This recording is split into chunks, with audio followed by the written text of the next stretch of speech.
Después de estas cosas había una fiesta de los judíos, y subió Jesús a Jerusalén. Y hay en Jerusalén, cerca de la puerta de las ovejas, un estanque, llamado en hebreo Betesda, el cual tiene 5 pórticos. En estos yacía una multitud de enfermos, ciegos, cojos y paralíticos, que esperaban el movimiento del agua. Porque un ángel descendía de tiempo en tiempo al estanque, y agitaba el agua, y el que primero descendía al estanque después del movimiento del agua, quedaba sano de cualquier enfermedad que tuviese. Y había allí un hombre que hacía 38 años que estaba enfermo. Cuando Jesús lo vio acostado, y supo que llevaba ya mucho tiempo así, le dijo: ¿Quieres ser sano? Señor, le respondió el enfermo, no tengo quien me meta en el estanque cuando se agita el agua, y entre tanto que yo voy, otro desciende antes que yo. Jesús le dijo: levántate, toma tu lecho, y anda. Y al instante aquel hombre fue sanado, y tomó su lecho, y anduvo. Y era día de reposo aquel día. Juan 5, 1, 9. Según el evangelista, la escena de este milagro fue Betesda, un estanque ubicado junto al mercado de las ovejas, o cerca de la puerta de las ovejas. Yo supongo que era un lugar a través del cual era conducido el ganado consumido por los habitantes de Jerusalén, y era el estanque donde, posiblemente, eran lavadas las ovejas compradas por quienes ofrecían sacrificios en el templo. La enfermedad era algo tan común en los días del Salvador, que las dolencias de los hombres invadían la zona que había sido destinada para el ganado, y el lugar donde las ovejas eran lavadas antes, se había convertido en el punto donde los enfermos se congregaban en grandes multitudes, ansiando su curación. No se nos dice que alguien protestase por la intrusión, ni que la opinión pública estuviese escandalizada. Las necesidades de la humanidad deben prevalecer sobre todas las demás consideraciones de preferencia personal. El hospital debe tener la preferencia sobre el mercado de las ovejas. Hoy contamos aquí con un ejemplo específico. Si las dolencias físicas de Jerusalén invadieron el mercado de las ovejas, yo no pediría ninguna disculpa si, en estos días de guardar, la enfermedad espiritual de Londres exigiera que este espacioso lugar, que hasta este momento ha sido asignado a los mugidos del ganado y a los balidos de las ovejas, fuera consagrado a la predicación del Evangelio y a la manifestación del poder sanador de Cristo Jesús entre quienes están espiritualmente enfermos. Hoy hay un estanque en las cercanías del mercado de las ovejas, y hay enfermos reunidos en enormes multitudes aquí. Tal vez no nos hubiéramos enterado nunca de Betesda si un augusto visitante no hubiera condescendido a honrar aquel lugar con su presencia, Jesús, el Hijo de Dios, que caminó por los 5 pórticos junto al estanque. Ese era el lugar donde podríamos esperar encontrarlo, pues, ¿dónde habría de estar el médico sino en el lugar donde los enfermos están reunidos? Allí había trabajo para la mano sanadora y para la palabra restauradora de Jesús. Era muy natural que el Hijo del Hombre, quien vino a buscar y a salvar lo que se había perdido, se abriera paso hasta la leprosería que estaba a un costado del estanque. Esa agraciada visita es la gloria de Betesda, que ha elevado el nombre de ese estanque por encima del rango común de los manantiales y de las aguas de la tierra. Oh, que el Rey Jesús viniera esta mañana a este lugar. Eso sería la gloria para este salón en el que nos encontramos, por lo cual sería famoso hasta la eternidad. Si Jesús estuviera presente aquí para sanar, el notable tamaño de la congregación dejaría de ser un portento, pues el renombre de Jesús y su amor salvador eclipsarían todo lo demás, tal como el sol apaga las estrellas. Hermanos míos, Jesús estará aquí, pues hay quienes lo conocen y tienen poder con él, y han estado solicitando su presencia. El pueblo favorecido del Señor, mediante clamores y lágrimas prevalecientes, ha logrado de él su consentimiento para estar entre nosotros en este día, y él camina en medio de este gentío, tan dispuesto para sanar y tan poderoso para salvar, como en los días de su encarnación. He aquí yo estoy con vosotros todos los días, hasta el fin del mundo, es una certidumbre que proporciona consuelo al corazón del predicador esta mañana. Un Salvador que está presente en el poder del Espíritu Santo, hará que este día sea recordado por muchos que serán sanados. Pido la especial atención de todos, y ruego encarecidamente a los creyentes que me acompañen con sus fervientes oraciones mientras los invito a que observen, primero, al enfermo, en segundo lugar, a que dirijan su atenta mirada al grandioso médico, y, en tercer lugar, a que hagan una aplicación de la narración completa al caso presente. Con el objeto de observar al paciente, les pediré que me acompañen al estanque con los 5 pórticos en cuyo contorno yacen los enfermos. Caminen cautelosamente entre los grupos de seres lisiados y ciegos. No cierren sus ojos. Les hará bien ver el deprimente espectáculo para que comprueben lo que ha provocado el pecado y de cuáles males nos ha hecho herederos nuestro padre Adán. ¿Por qué están todos ellos aquí? Están aquí porque algunas veces las aguas bullen con un poder sanador.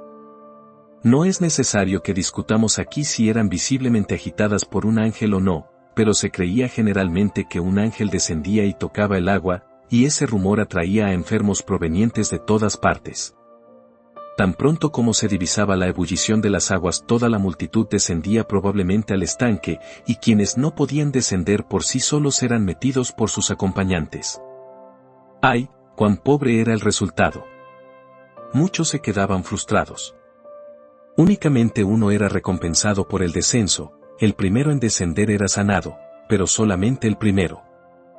Por la mínima probabilidad de alcanzar esa curación, la gente enferma permanecía en los arcos de Betesda año tras año. El enfermo de la narración había pasado muy probablemente la mayor parte de sus 38 años esperando junto a ese famoso estanque, sostenido por la remota esperanza de poder ser el primero de la multitud en descender algún día. En el día de reposo mencionado en nuestro texto, el ángel no le había visitado, pero alguien mejor había venido, pues Jesucristo, el Señor del ángel, estaba allí. Con respecto a este hombre, noten que él estaba plenamente consciente de su enfermedad. Él no cuestionaba el quebranto de su salud, era un hombre enfermo, lo sentía y lo reconocía. No era como algunas personas presentes aquí esta mañana, que están perdidas por naturaleza, pero que no lo saben o no quieren confesarlo. Estaba consciente de que necesitaba la ayuda celestial, y su espera junto al estanque lo demostraba. ¿No hay, en esta asamblea, muchas personas que estén igualmente convencidas sobre este punto? Durante mucho tiempo tú has sentido que eres un pecador, y has sabido que a menos que la gracia te salve, no puedes ser salvo nunca. Tú no eres un ateo, ni niegas el Evangelio, por el contrario, crees firmemente en la Biblia, y deseas de todo corazón poder tener una participación salvadora en Cristo Jesús, pero, por el momento, no has avanzado más allá de sentir que estás enfermo, de desear ser sanado, y de reconocer que la curación debe venir de lo alto. Hasta aquí vamos bien, pero no es bueno detenerse aquí. El enfermo que deseaba ser sanado esperaba junto al estanque, atento a alguna señal o a algún prodigio. Él esperaba que un ángel abriera de pronto de par en par las puertas de oro y tocara las aguas que ahora estaban en calma y quietas, y entonces podría ser sanado. Mis queridos oyentes, este es también el pensamiento de muchas personas que se duelen de sus pecados y desean la salvación. Aceptan algún consejo peligroso y sin ningún sustento bíblico que les es ofrecido por una cierta clase de ministros, esperan junto al estanque de Betesda, perseveran en el uso formal de medios y ordenanzas, y permanecen en la incredulidad en la espera de algo grande. Persisten en un continuo rechazo a la obediencia del Evangelio y, no obstante, ansían experimentar súbitamente extrañas emociones, singulares sentimientos o notables impresiones, esperan ver alguna visión, o escuchar alguna voz sobrenatural o ser alarmados por delirios de horror.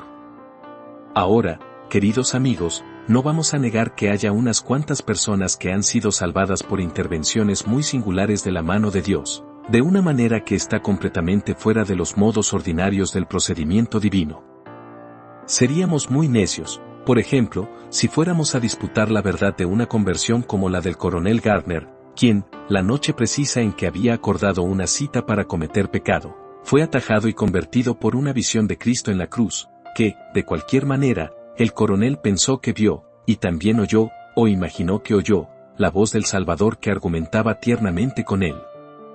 Sería inútil disputar que casos así hayan ocurrido, que ocurran en verdad, y que pudieran ocurrir de nuevo.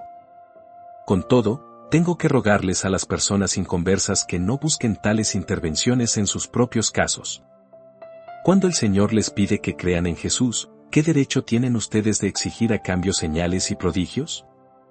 Jesús mismo es el mayor de todos los prodigios.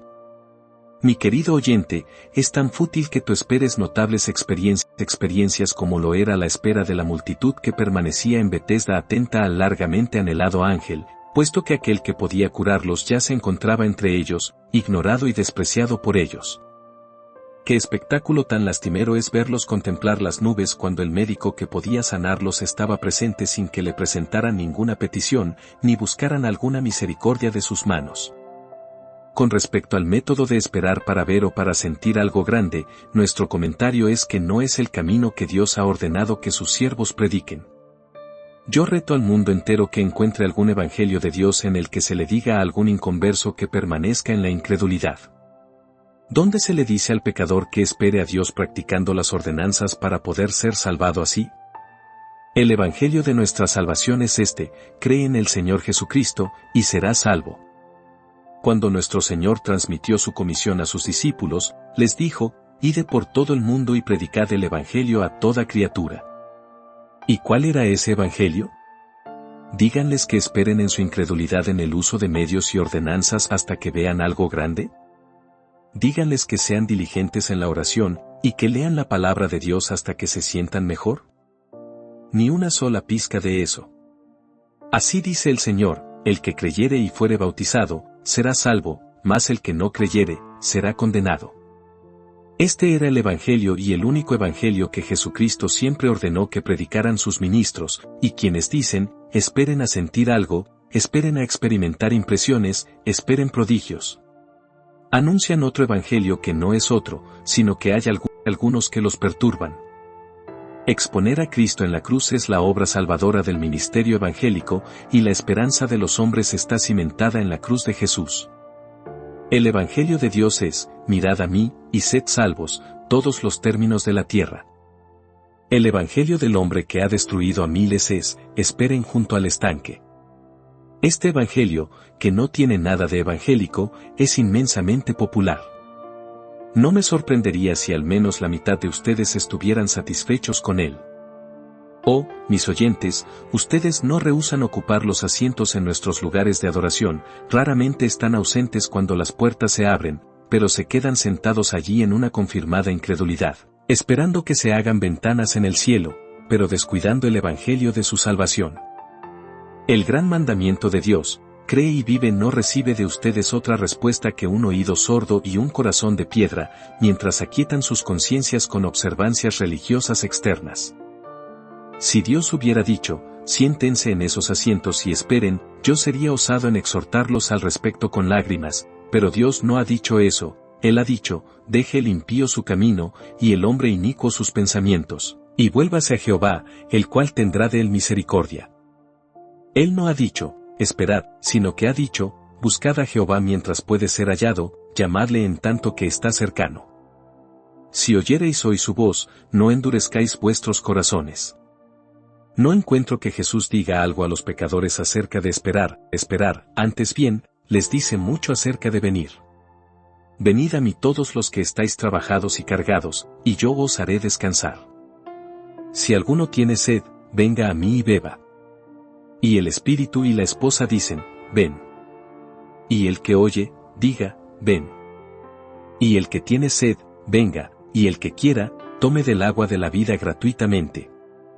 ¿Por qué es tan popular este camino? Es popular porque le administra láudano a la conciencia.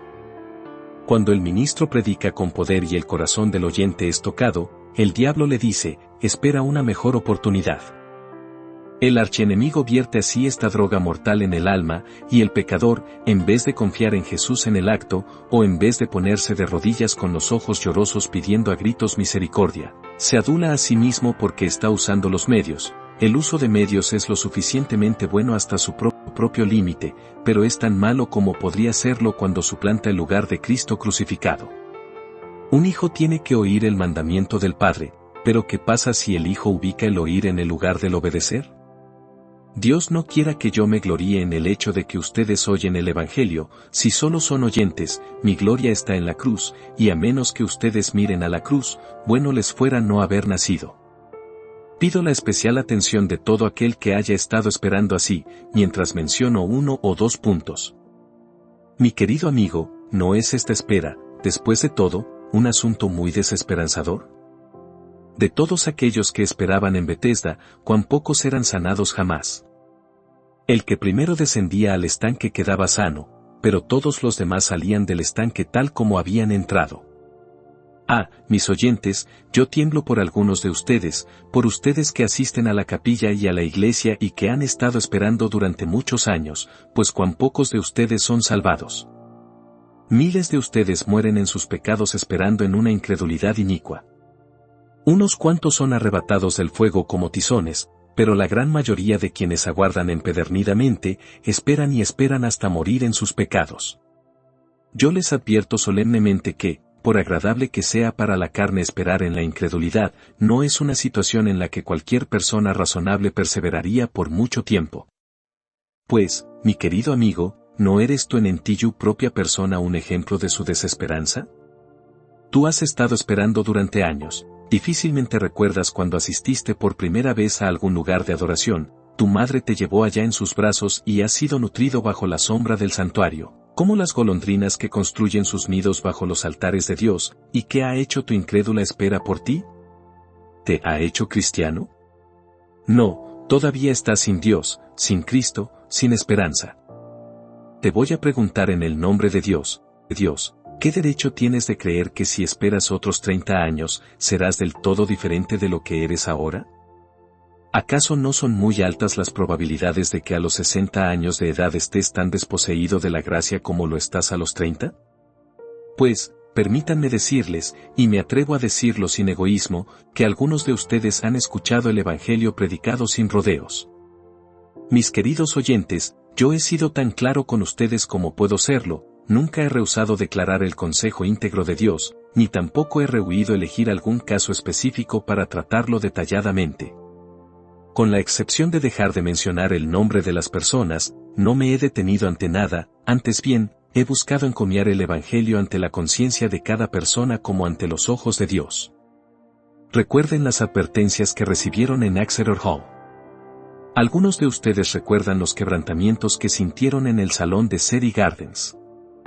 Recuerden las invitaciones que ya han recibido en este mismo salón. Y si todas esas advertencias han fallado, ¿qué más podría hacerse por la vía de oír y esperar? Muchos de ustedes han escuchado a otros predicadores, igualmente sinceros, igualmente tiernos, y tal vez hasta más sinceros y más tiernos. Ahora, si ninguno de ellos ha tenido ningún efecto sobre ustedes, si esperar junto al estanque no les ha proporcionado nada, ¿no es acaso ese un frustrante y desesperanzador modo de proceder? ¿No es acaso tiempo de probar algo mejor en vez de esperar simplemente que se produzca la agitación del agua? ¿No es tiempo de que recuerdes que Jesucristo está dispuesto a salvarte ahora, y que si confiaras en Él ahora, tú tendrías vida eterna hoy? Allí yace nuestro pobre amigo, esperando todavía al borde del agua. Yo no lo culpo a él por esperar, pues Jesús no había estado presente antes, y era justo que tratara de aprovechar incluso la más leve oportunidad de una curación, pero era triste que Jesús fuera tratado con tanta ligereza. Allá iba él, hilvanando su camino entre los ciegos, y los cojos y los lisiados, mirándolos benignamente a todos ellos, pero sin que nadie lo mirara a él. En otros lugares, en cambio, tan pronto como Jesús hacía acto de presencia, traían a los enfermos en sus lechos y los colocaban a sus pies, y conforme avanzaba los sanaba a todos, esparciendo misericordias con ambas manos. Una ceguera se había abatido sobre esas personas que estaban junto al estanque, allí estaban ellas, y allí estaba Cristo, que podía sanarlos, pero ni uno solo de ellos lo buscó. Sus ojos estaban fijos en el agua, esperando que fuera agitada, estaban tan absortos en su propio camino seleccionado que el verdadero camino fue ignorado. No se distribuía ninguna misericordia porque no se buscaba ninguna. Ah, mis queridos amigos, mi acongojada pregunta es, ¿será así esta mañana? El Cristo viviente está todavía entre nosotros en la energía de su Espíritu eterno. ¿Recurrirán ustedes a sus buenas obras? ¿Confiarán en asistir a la iglesia y en asistir a la capilla? Se fiarán de emociones esperadas, de impresiones y de ataques de terror, e impedirán que Cristo, que es capaz de salvar eternamente, reciba una mirada de fe de algunos ojos o alguna oración del deseo de algún corazón.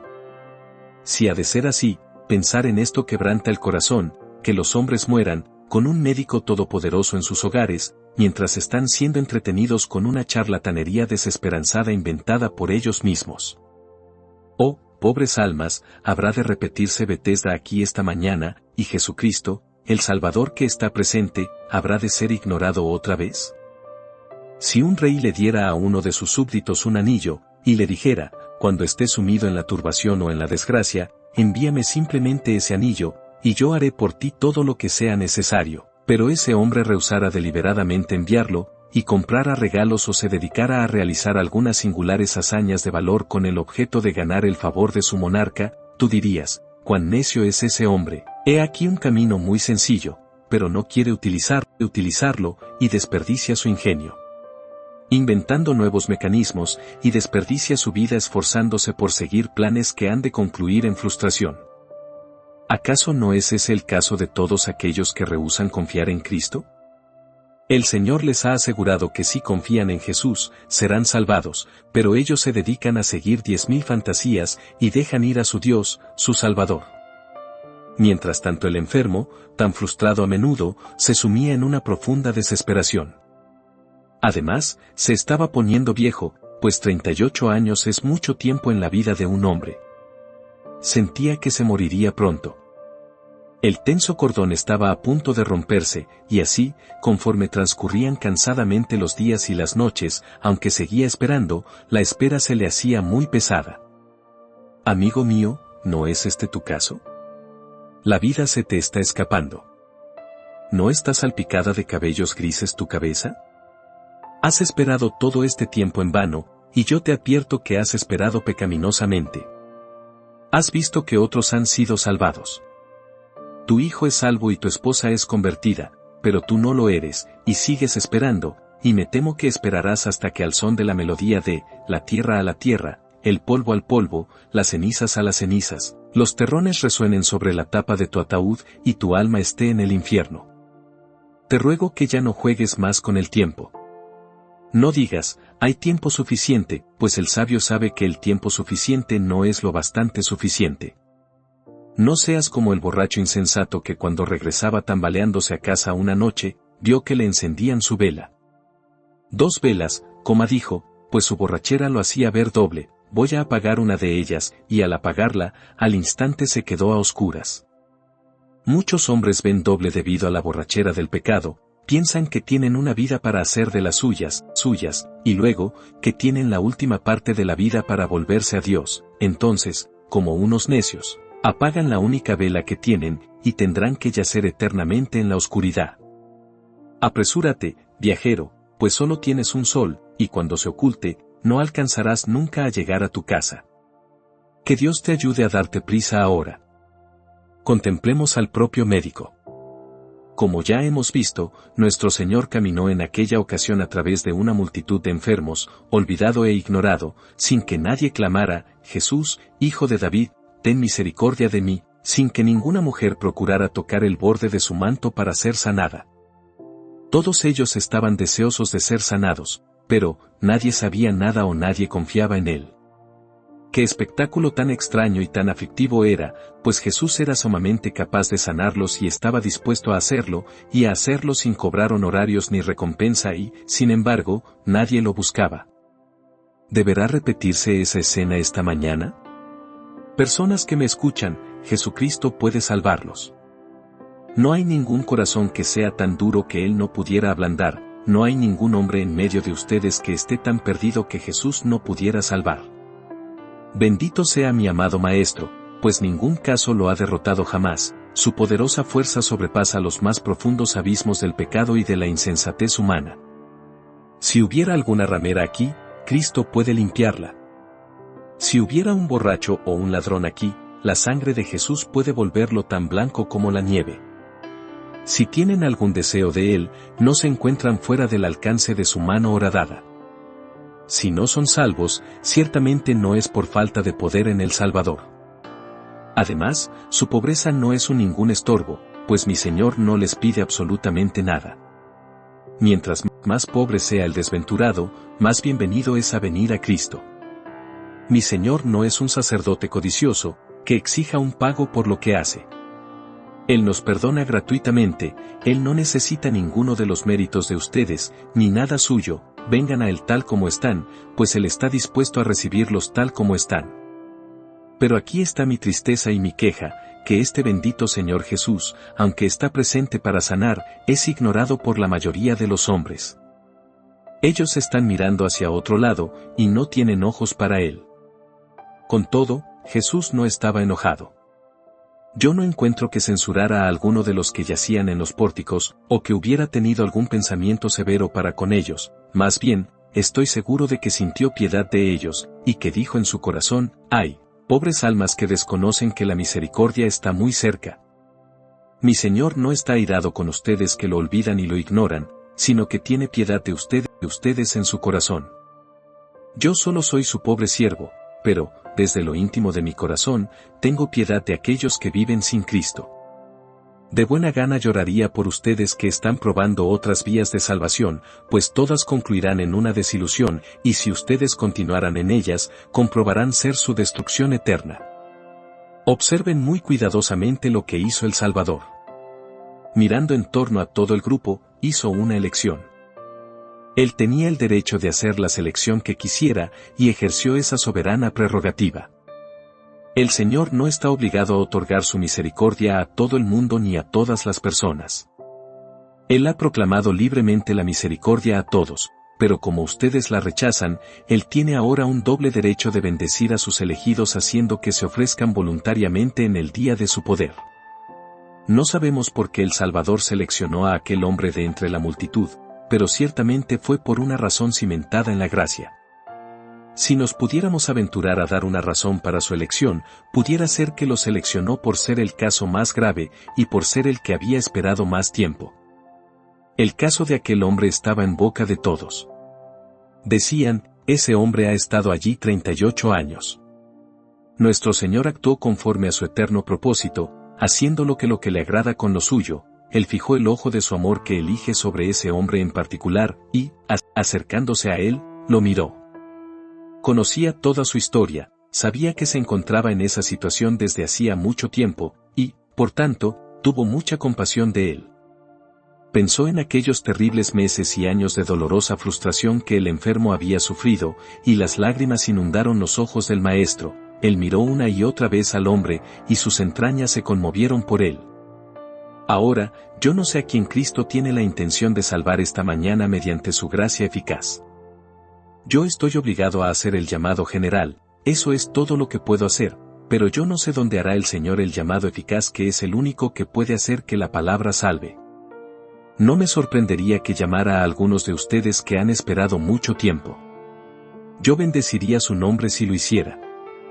No me maravillaría que el amor que elige escogiera hoy al primero de los pecadores, si Jesús mirara a algunos de ustedes que nunca lo han mirado a Él, hasta inducirlos a mirar. Y su piedad los hiciera tener piedad de ustedes mismos, y su gracia irresistible los indujera a venir a Él, serían salvos.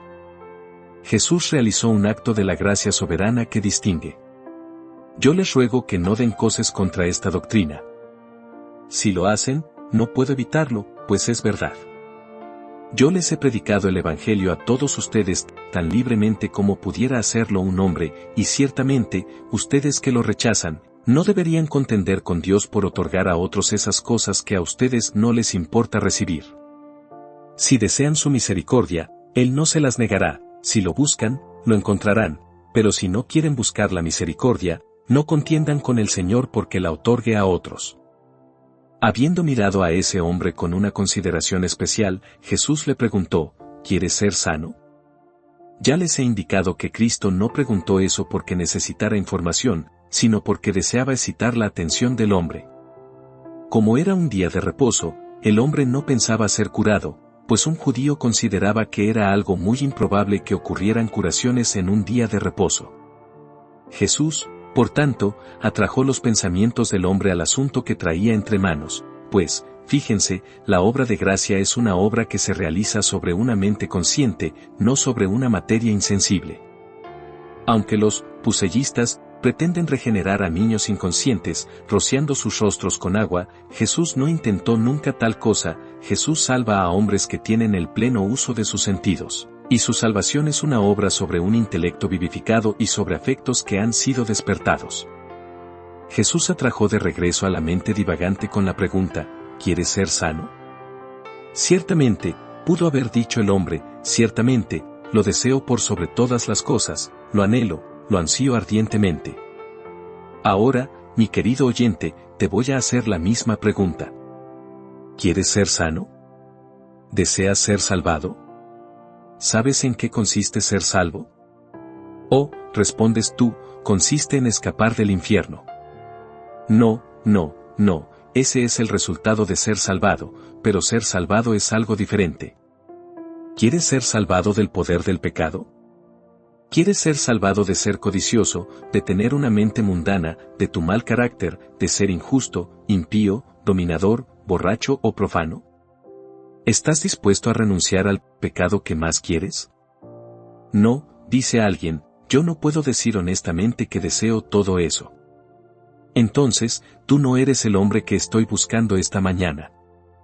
Pero, hay alguien aquí que diga, sí, yo anhelo ser librado del pecado y que sea extirpado por completo, yo deseo, por la gracia de Dios, convertirme en un cristiano en este mismo día, y ser salvado del pecado.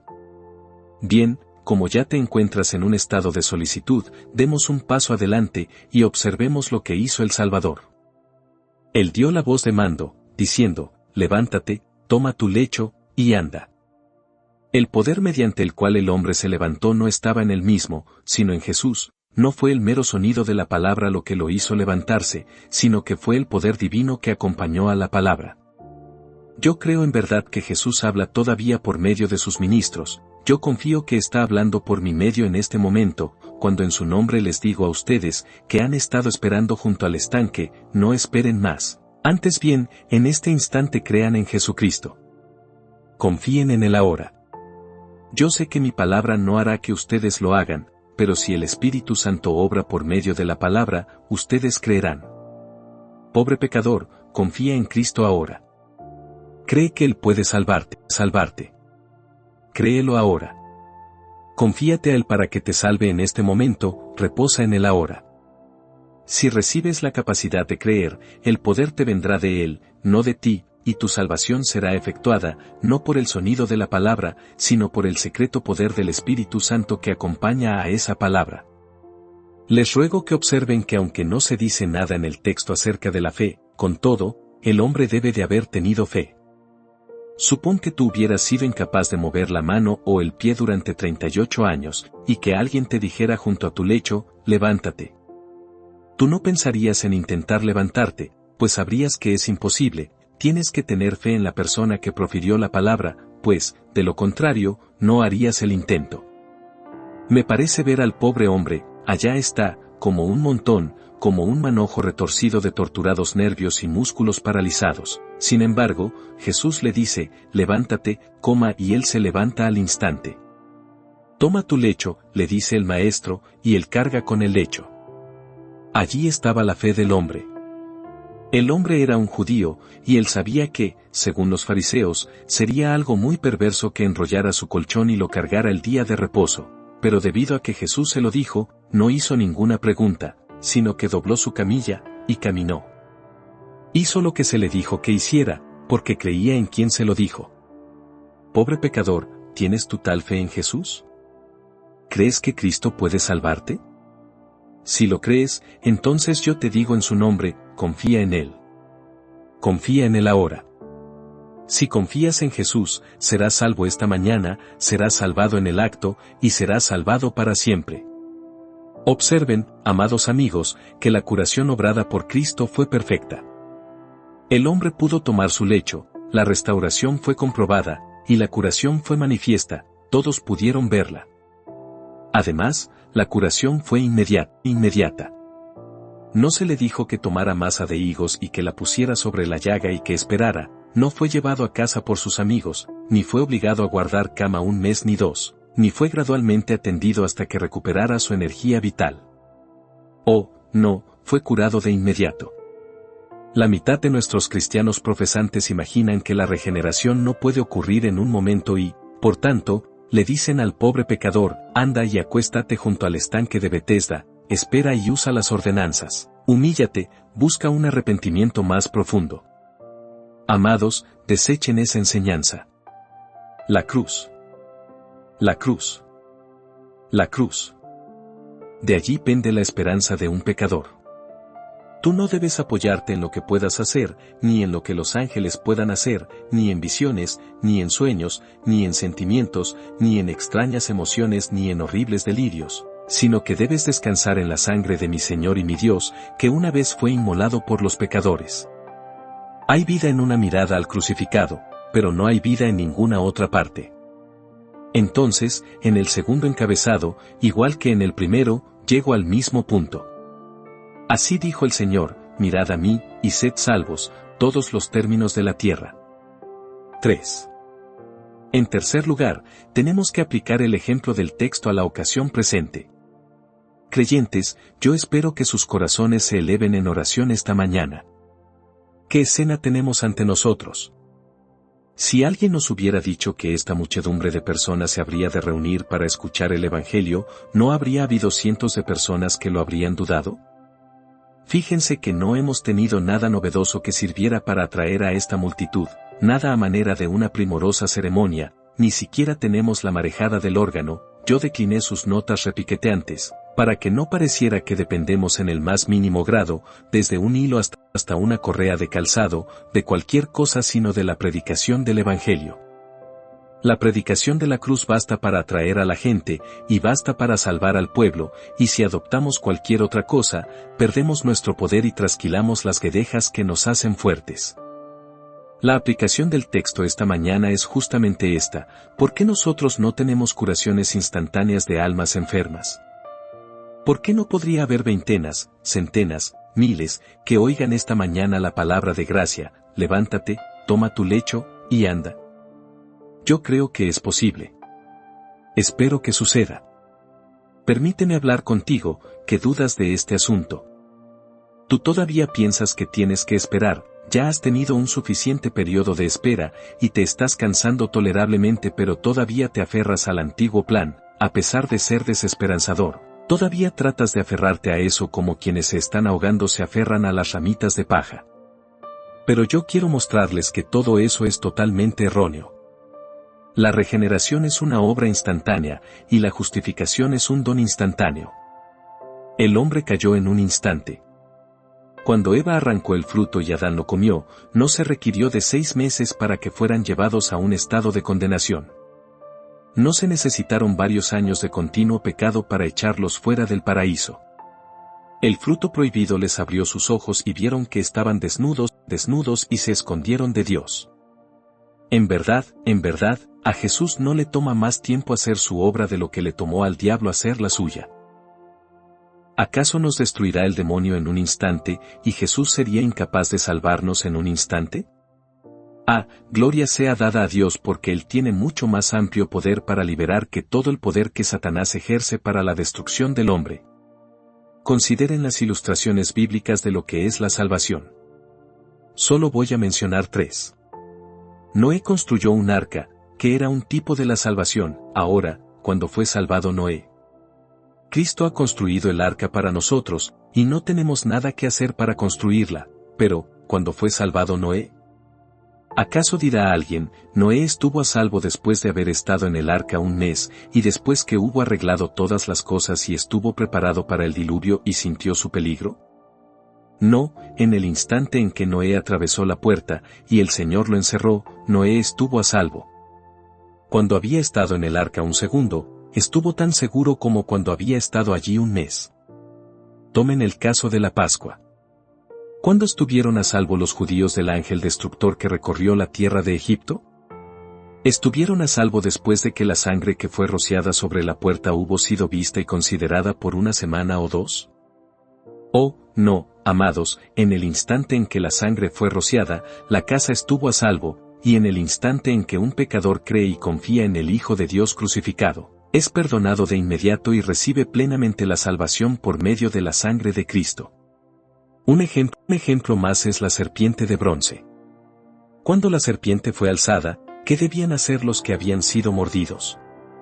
Se les dijo que esperaran hasta que la serpiente de bronce fuera puesta frente a sus narices o hasta que el veneno de la serpiente mostrara ciertos síntomas en su cuerpo. No, se les ordenó que miraran. Ellos efectivamente miraban. ¿Acaso fueron sanados en un periodo de 6 meses?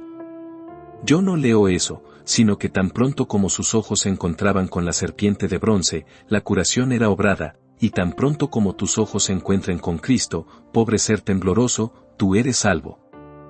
Aunque solo ayer tuvieras unas buenas copas adentro, y estuvieras hundido hasta el cuello en el pecado, si miras esta mañana a mi Señor que una vez fue inmolado pero que ahora es exaltado, encontrarás la vida eterna. Tomemos nuevamente otros ejemplos bíblicos. ¿Esperó acaso el ladrón moribundo junto al estanque de las ordenanzas? Ustedes saben cuán pronto fue escuchada su creyente oración, y Jesús le dijo, hoy estarás conmigo en el paraíso. ¿Los 3000 en Pentecostés esperaron algo grande? No, creyeron y fueron bautizados. Miren al carcelero de Filipos. Era la medianoche, la prisión fue sacudida y el carcelero estaba alarmado y dijo, Señores, ¿qué debo hacer para ser salvo? ¿Acaso Pablo respondió, bien, tienes que usar los medios y tienes que buscar una bendición en las ordenanzas? No, él dijo, cree en el Señor Jesucristo, y serás salvo, tú y tu casa, y esa misma noche lo bautizó. Pablo no se tomó al respecto el tiempo que algunos piensan que es sumamente necesario. Él creía, como lo creo yo, que hay vida en una mirada a Jesús, pedía a los hombres que miraran, y mirando, ellos vivían. Posiblemente verán esto más claramente, si les recuerdo que la obra de la salvación está toda consumada. No hay nada que el pecador deba hacer para ser salvo, pues todo ha sido hecho para él. Tú requieres de un baño. El baño no necesita ser llenado. Hay una fuente llena de sangre. Tú necesitas un vestido. No necesitas confeccionar el vestido, pues el manto está listo. El manto de la justicia de Cristo está tejido de arriba a abajo, y todo lo que se requiere es que te lo pongas. Si tú debieras hacer alguna obra, podría tratarse de un proceso prolongado, pero todo lo que se requería hacer ya fue consumado por Cristo. La salvación no es por obras, sino por gracia, y aceptar lo que Cristo te presenta no es una obra de tiempo. Además, permítanme decirles que la propia regeneración no puede ser una obra de un tiempo prolongado, porque, incluso allí donde pareciera ser más gradual, cuando se la mira de cerca, resulta ser en su esencia la obra de un momento. Un hombre está muerto, ahora, si ese hombre resucitara de los muertos, tiene que haber un instante en el que estaba muerto, y otro instante en el que está vivo. La vivificación real tiene que ser la obra de un instante. Concedo que al principio la vida podría ser muy débil, pero tiene que haber un momento cuando esa vida comienza. Tiene que haber una línea, no siempre podemos verla, pero Dios la ve, tiene que haber una línea entre la vida y la muerte. Un hombre no puede estar a medias vivo y a medias muerto, o está vivo o está muerto, y así, tú estás ya sea muerto en el pecado o vivo para Dios, y la vivificación no puede involucrar un periodo largo de tiempo. Finalmente, mis oyentes, no toma ni un año ni un siglo para que Dios diga, yo te perdono. El juez pronuncia la sentencia, y el criminal es absuelto.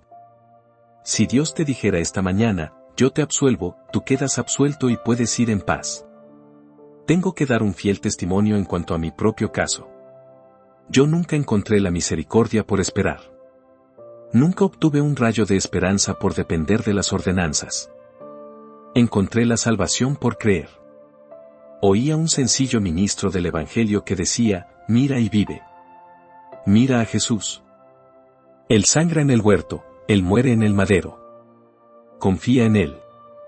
Confíate a lo que Él ha sufrido en vez de confiar en ti y, si confías en Él, serás salvo. El Señor sabe que yo había oído ese Evangelio muchas veces antes, pero no lo había obedecido.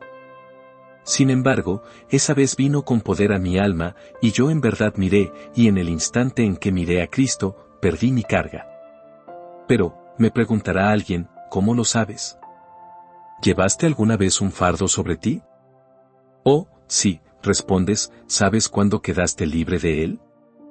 ¿Cómo lo supiste? O, respondes, me sentí muy diferente. Yo me daba cuenta cuando llevaba la carga a cuestas y, consecuentemente, supe cuando estuve libre de ella. Lo mismo sucedió en mi caso. Yo solo deseo que algunos de ustedes sientan la carga del pecado como yo la sentí, cuando esperaba junto al estanque de Betesda. Me asombra que esa espera no me transportara al infierno. Pero, cuando escuché la palabra, mira, como yo miré y mi carga desapareció. Me preguntaba dónde se había ido, no la he visto nunca desde entonces, y nunca la veré de nuevo. Fue introducida en el sepulcro del Señor, y quedó enterrada allí para siempre. Dios lo ha dicho, yo deshice como una nube tus rebeliones, y como niebla tus pecados. Oh, vengan, ustedes que están necesitados, vengan a mi Señor. Oigan, ustedes que están desilusionados con los ritos y las ceremonias y los sentimientos y las impresiones y todas las esperanzas de la carne, vengan obedeciendo al mandato de mi Señor.